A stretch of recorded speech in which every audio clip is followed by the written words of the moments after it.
বান্দারে, তোমার গুনাহ যদি পাহাড় সমান হয়, আমার রহমত আকাশ সমান। আর তোমার গুনাহ যদি আকাশ সমান হয়ে যায়, তাহলে আমার রহমত আমার আরশ উপচে পড়েছে। সুবহানাল্লাহ। গুনাহ মাপ চাও, মাফ করে দেওয়া হবে।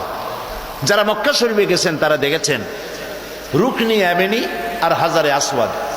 রুকনি ইয়ামানি, হাজারে আসওয়াদ, এই জায়গাটায় কাবা শরীফের গিলাফের উপরে অনেকগুলি আয়াত আছে। তার মধ্যে একটি আয়াত এরকম আছে, ওয়া ইন্নী লাগাফফারুন লিমান তাবা ওয়া আমিলা সালিহান সুম্মা ইহতাদা। আল্লাহ তাআলা বলেন, নিশ্চয়ই আমি ক্ষমাশীল, নিশ্চয়ই আমি ক্ষমাশীল, আমি দয়াবান। যে ব্যক্তি তওবা করে আর তওবার উপরে প্রতিষ্ঠিত থাকে, গুনাহ করে না, আমি তার জন্য ক্ষমাশীল, আমি তার গুনাহকে মাফ করে দেব। আল্লাহ তাআলা গুনাহ মাফ করার আল্লাহর সুন্নত, আল্লাহর সিস্টেম হচ্ছে,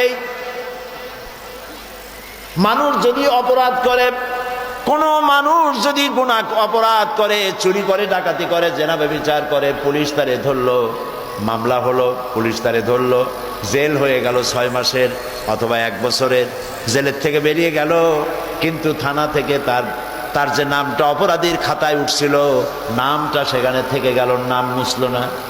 আবার অপরাধ করলো, আবার জেলে গেল, আবার জেল থেকে মুক্ত হলো, থানার সেই খাতায় আরেকবার নাম লেখা হলো। যতবার অপরাধ করবে নাম লেখা হবে, নাম মুছবে না।